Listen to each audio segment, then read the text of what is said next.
tenho muito prazer em estar aqui e cumprimentar todas as pessoas. Queria cumprimentar os excelentíssimos médicos que aqui estão, na pessoa de dois médicos que desapareceram, por quem eu nutria um imenso respeito.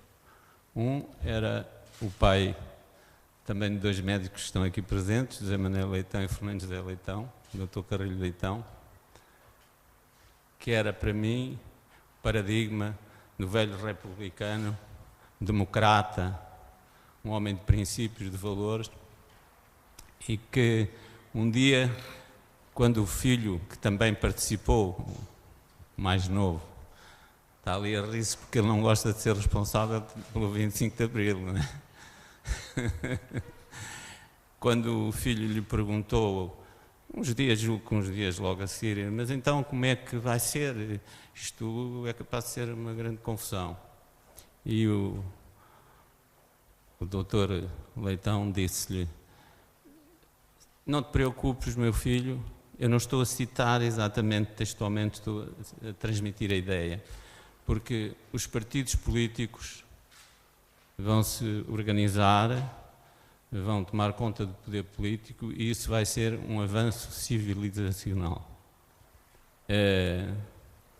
Infelizmente, muitas das coisas que não são imputáveis ao 25 de Abril, mas que deviam ser cumpridas dentro do espírito do 25 de Abril, devem-se à degradação daquilo que era a expectativa do avanço civilizacional do vosso pai, estou olhando para vocês, e do meu amigo, Dr. Leitão. Outra pessoa que eu queria recordar é o Dr. Abílio Mendes. O Dr. Abílio Mendes era também um velho republicano, democrata, um homem de valores excepcionais, que eu tive o privilégio de conhecer, porque foi médico dos meus dois filhos, e a quem eu recorri, portanto quero contar este episódio especialmente, quando fazendo parte do grupo dos 9, fui encarregado de contatar o Dr. Mário Soares, que estava muito nervoso ali nas vésperas do 25 de novembro, e que queria ir com os deputados para o Norte e transpor a Assembleia Constituinte para o Norte e tomar atitudes um bocado ao arrepido, que era a nossa perspectiva, digamos, de solução de conflito político-militar. A nossa perspectiva sempre foi ficar em Lisboa, não ir na cantiga de criar uma comuna de Lisboa, porque isso era a guerra civil declarada. Havia muita gente entre os militares que partilhavam desta opinião. Os tais guerreiros de última hora. Então eu fui encarregado de contatar o Dr. Mário Soares e telefonei ao seu pai, que na Alameda de Dom Afonso Henriques, numa residência da Alameda, que penso que era onde ele morava, não sei, julgo que sim, me recebeu e eu transmiti então. Não me recebeu, ele convocou o Dr. Mário Soares para lá e eu tive então esse tete-a-tete com o Dr. Mário Soares, dizendo: olha, que a perspectiva do grupo militar que apoia o grupo dos 9, que eram Loureiro de Santos, Tomé, Ienes, etc, por aí fora, é que nós devemos ter esta conduta e de não ir em provocações, manter a situação como está, e quando houver qualquer necessidade de atuar, nós estamos disponíveis para atuar. Portanto, eram essas duas personalidades que ficaram como exemplo para a minha vida, na altura vida futura, que já vai em 40 anos, porque eu na altura era um jovenzinho de 30 anos. Eu queria dizer que uma boa parte da minha primeira introdução, das minhas primeiras palavras, foi dita por o Dr. Paulo Mendo, reforçando aqui a ideia de que a democracia política que hoje vivemos, com os seus entorces, com as suas dificuldades, não representa um impasse, isto é, ela contém em si as virtualidades de se desenvolver e de melhorar. E corresponde ao objetivo único do movimento dos capitães. Não tiveram outro objetivo. E todos aqueles que preconizaram, grupos de militares e civis, que o 25 de Abril, os objetivos eram determinadas linhas políticas, programas políticos, etc., não estão dentro da razão. Eu vou chamar a atenção para uma questão essencial. Em fevereiro de 76, o grupo de militares que fez o 25 de Abril assinou um pacto com os partidos políticos. Há muita gente que já se esqueceu. Esse pacto foi assinado desde a direita à esquerda parlamentar, por os líderes políticos. E esse pacto consistiu num fenómeno único na história política da Europa e, se calhar, do mundo. Isto é, um grupo de militares democratas, com a força militar e o prestígio que detinham, fizeram um pacto com a sociedade civil para transferir a legitimidade revolucionária que lhe era própria, e eu disso também pessoalmente não abdico, porque derrubamos uma ditadura, para a legitimidade democrática expressa nas urnas, livre e universalmente pelo povo português. E isso foi feito, apesar das guerrilhas políticas, enfim, que durariam um serão a ser escalpelizadas, isso foi feito em paz e cumprindo todas as promessas do movimento das Forças Armadas. Essas promessas, esses compromissos foram cumpridos, estão no terreno. A ideia generosa dos capitães de que se podia construir uma sociedade mais justa só pode ser levada à prática pelo povo a quem os capitães deram a liberdade de construir o seu próprio futuro. Eu queria agora passar rapidamente um PowerPoint que eu utilizo já agora quando vou fazer alguma palestra sobre, e o que eu estou aqui a fazer não é seguramente uma palestra para os meus amigos, porque não tenho capacidade para isso, mas costumo passar nas escolas, nas universidades, onde me convidam, estou sempre disponível para... E vou focar alguns pontos que me parecem interessantes e provavelmente são desconhecidos. E pedi ao doutor... Podem baixar a luz um bocadinho. Pedi ao doutor Jaime Mendes, depois, para fazer o favor de me interromper quando chegar a minha hora. Não, esteja à vontade. A Revolução Portuguesa, claro que foi protagonizada pelos capitães e, juntamente com a Guerra Colonial, são de facto os dois acontecimentos mais relevantes do século XX português e da história recente portuguesa. Isso eu acho que ninguém tem dúvidas. Nós, em 74, quase toda a gente aqui se lembra, estávamos confrontados com 3 problemas: a ditadura, a guerra colonial e o isolamento internacional, que isso acabava por provocar. É curioso ver que o isolamento internacional abrangia os nossos próprios aliados. Isto é, nem sequer na ONU os nossos aliados votavam a favor das razões que Portugal aduzia para manter o Império Colonial. A ditadura, enfim, toda a gente sabe como era constituída: partido único, polícia política, tribunais especiais, controle de censura, controle das forças paramilitares. Eu tenho aqui algumas imagens para mostrar, normalmente nesse sítio, são imagens da Legião. Isto é a imagem da mocidade portuguesa com uma curiosidade. Alguém conhece? É Marcelo, não é? Marcelo Caetano, que teve esta escola. Portanto, o segundo ditador do eufemisticamente chamado Estado Novo tinha esta escola militar. Estes são os miúdos que nós éramos, não é? Quase toda a gente da minha idade pertenceu a esta coisa, rapazes para um lado, raparigas para outro. São imagens da época. As consequências da ditadura já aqui foram ditas: a perda das liberdades todas, políticas, sindicais, sociais, atraso civilizacional, etc. A questão colonial. A questão colonial, para mim, eu vou interromper um bocadinho para recebermos... Não, deixe estar, senhor. O nosso... O doutor, venha para a mesa. Doutor Armão.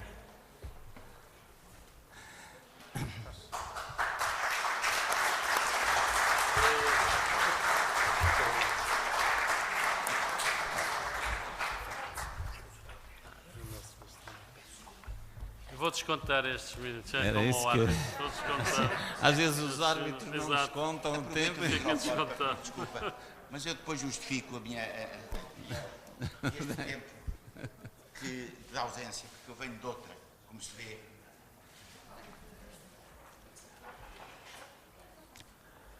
A questão colonial é a questão determinante na ação dos capitães, dos jovens capitães que organizaram e levaram a cabo o movimento militar. Claro que houve outras razões e o desenvolvimento da conspiração também as definiu, mas a questão e a guerra, a questão colonial leva à guerra, o regime acha que não havia um movimento geral, imparável, inexorável de descolonização ao nível planetário e, portanto, fixou a questão do Império Colonial como a base ideológica da sua existência. Nós começamos em cedo, em 1415 e acabamos em 1975, fizemos disto tudo durante 500 e tal anos, criamos 3 impérios, Oriente, Brasil e África. Este é o mais interessante, porque foi criado, eu parece que estou a dar uma lição de história, desculpem lá, mas é para verem. Isto só foi criado, merecia de uma atitude absolutamente genial. Porque como é que é possível criar um país de língua portuguesa 100 vezes maior que Portugal? Só por um ato genial. E qual foi esse ato? A criação das capitanias. As capitanias, em latitude, dividiram o Brasil em fatias que foram entregues a capitães que ficavam com direitos hereditários, quer dizer, os filhos dos capitães, e sucessivamente, isso só acabou, penso, com o Marquês de Pombal, e podiam explorar o Brasil para o interior até à longitude que quisessem, só pararam nas montanhas, por isso é que o Brasil é tão grande, só pararam nos Andes. Isto foi uma atitude genial, pois o Brasil é independente sem luta, porque tínhamos lá o nosso rei que fez isso. Isto é a Conferência de Berlim, enfim, mapa cor-de-rosa, as consequências, o ultimato inglês. Isto é o mapa da nossa escola da 4ª classe. A política da ditadura para a África também toda a gente sabe qual era. Mas interessa aqui parar nos mitos ultramarinos que fundamentaram a ideologia da ditadura. Primeiro, o 5º Império, portanto era o último império, teria que ser português, e para além das questões, digamos, ideológicas e espirituais, estava materializado nas colónias. Portanto, nós éramos... A herança do Império era sagrada, o país não era um país pequeno por causa disso, e tínhamos então uma utopia a cumprir, que era o país pluricontinental e multirracial, que hoje, a 40 anos de distância, se verifica ser realmente uma utopia. E não éramos um país pequeno. Vejam, lembram-se deste cartaz, como é que o regime definia esta sua utopia. O Estado Novo e a guerra colonial, claro, vai para a guerra, resiste ao movimento descolonizador e vai para a guerra em 3 frentes. O movimento descolonizador é abrangente no Sueste Asiático, na Grande Ásia e sobretudo em África. Todos estes países se tornam independentes e depois temos a guerra colonial. Soldados a embarcarem no mato, Guiné, Angola e Moçambique, 61, 63, 64. E agora temos este mapa que é muito interessante, que eu vou puxar para a vaidade aqui do coronel na Reforma. Estão a ver ali, está Portugal, não é? Coisinha muito pequenina. Mas a 3.000 quilómetros de distância está a Guiné. A 8.500 quilómetros está Moçambique. Angola. Desculpem. E a 13.000 quilómetros está Angola. Eu tinha bem encaixado isto aqui. Ali o meu amigo Zé Leitão pode explicar. Eu devo ter tido qualquer coisa em Angola. Mas isto é para vos chamar a atenção. Como é que um pequeno país consegue projetar durante 13 anos consecutivos um exército permanente de 200.000 homens? Não há memória histórica de nenhum pequeno país, ou mesmo médias potências, e até duvido que uma grande potência conseguisse ter executado esta manobra militar em permanência em 3 teatros de guerra a esta distância com os meios que nós tínhamos. Por isso é que os soldados portugueses sofriam imenso, estavam mais de 2 anos em comissões no ultramar e a determinada altura estavam até em inferioridade armamentista em relação ao inimigo. Só para dar um caso concreto, algumas unidades nos últimos anos de tropas especiais na Guiné utilizavam armamento capturado aos guerrilheiros. Eu próprio cheguei a utilizar uma Kalashnikov capturada aos guerrilheiros. Isto é, claro, onde havia guerrilha. Eu vou passar isto rapidamente porque não tenho muito tempo. Temos Moçambique, a guerrilha chegou até aqui, quando chegou ao Istmo de Tete já era grave, quando chegou à Gorongosa a situação começou a desequilibrar-se. Os movimentos de libertação, também toda a gente sabe, pena porque está aqui um homem lusófono, de letras, julgo que um homem importante, era médico, está aqui um engenheiro formado em Portugal, lusófono, e estava aqui um homem também moderado, casado com uma senhora branca. Estes 2 últimos foram mortos pela PIDE e depois o Samora Machel sucedeu ao Eduardo Mondlane. Porquê é que eu tenho aqui estas personalidades?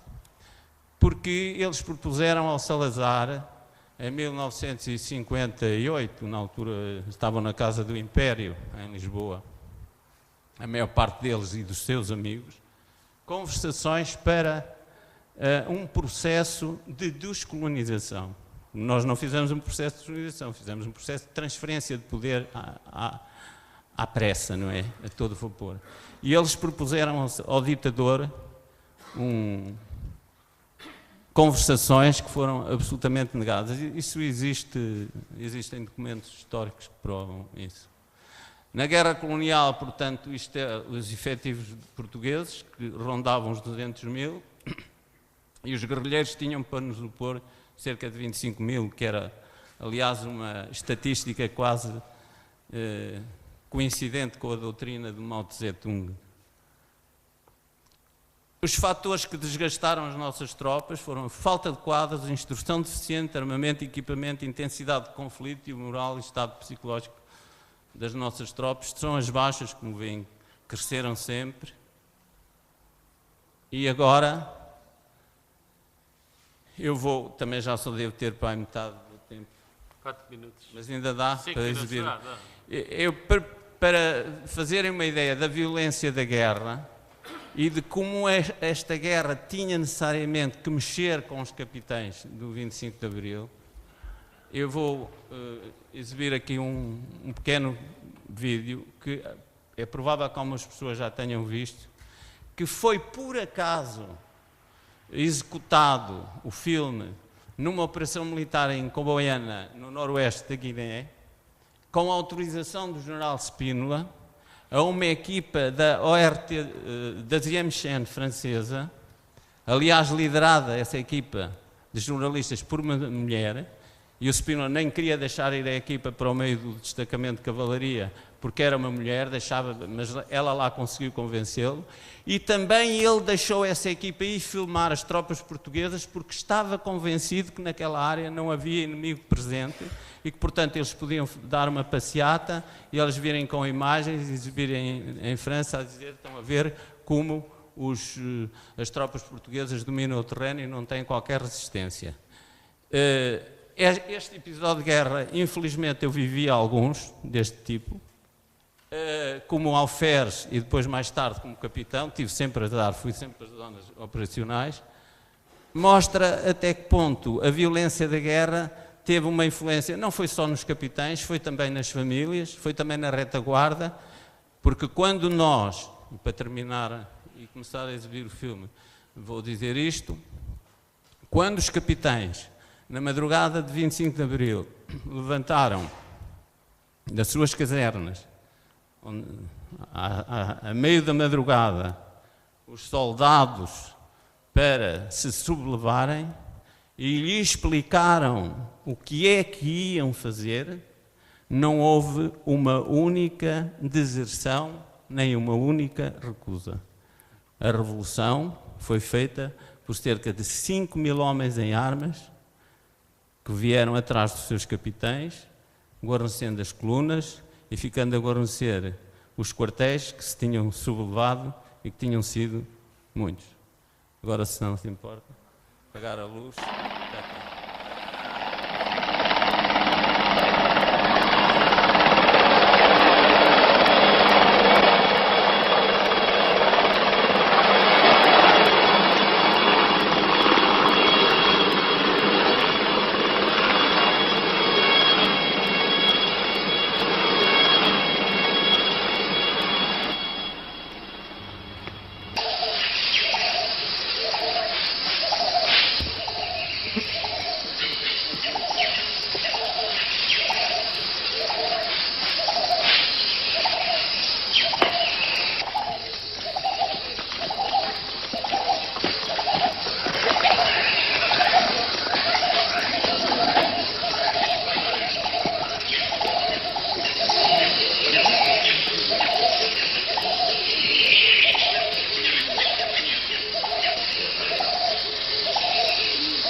Arma em posição de tiro. Morteiro à frente!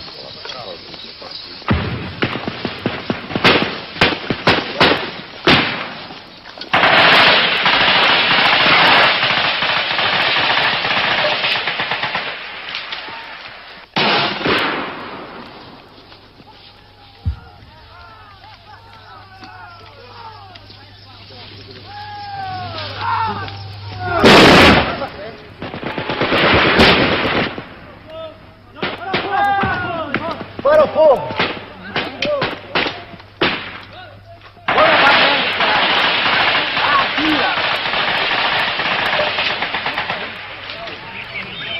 Bora pra dentro, caralho! Atira!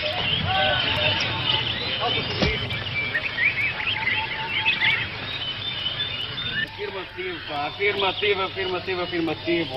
Ora, informa-se que já está a pedir escuta.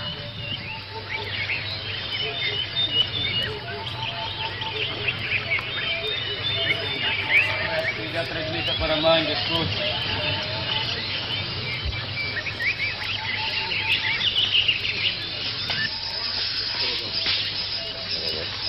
Oh, Ilhão, transmita para a manga, escuto.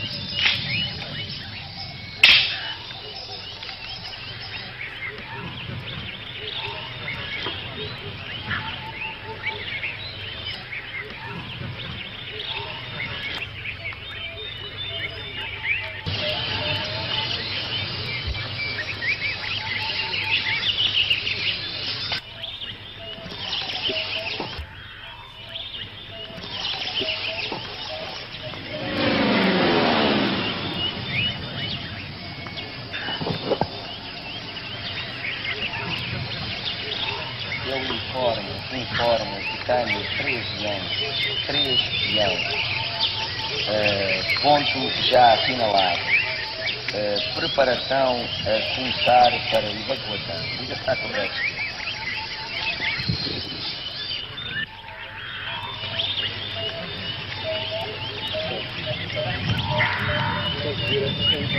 Só virar uma peça.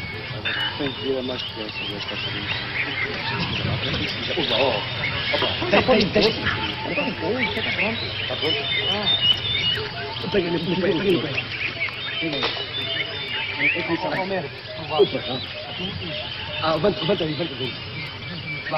Vai vir um pouquinho. Já pode tomar.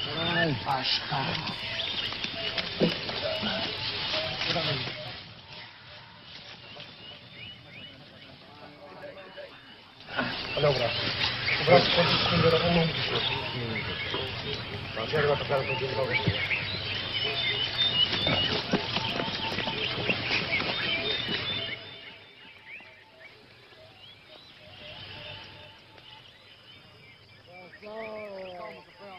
Calma.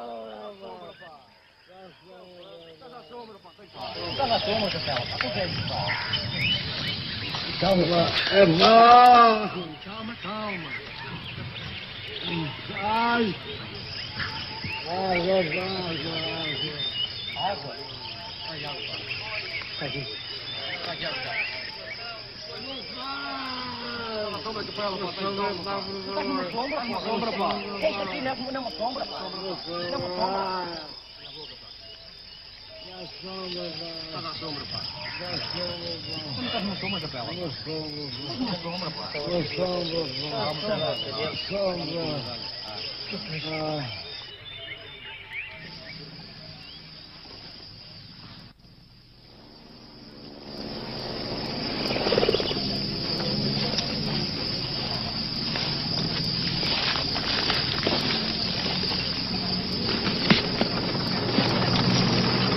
Já andam perdidos.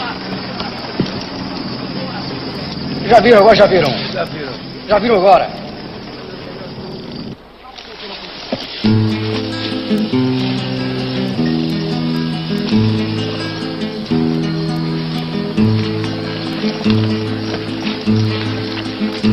Menina dos olhos tristes, o que tanto a faz chorar? O soldadinho não volta do outro lado do mar.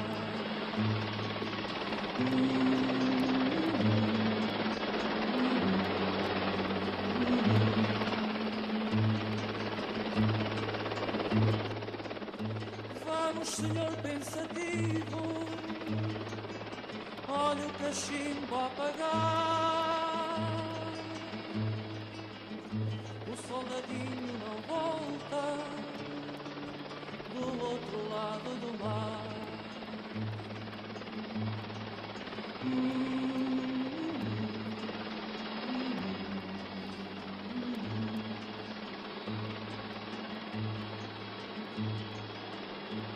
Senhora de olhos cansados,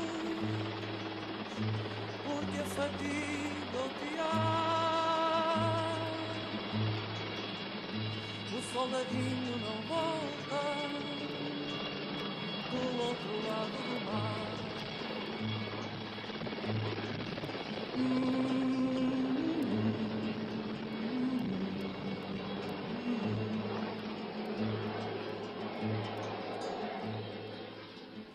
Anda bem triste um amigo, uma casa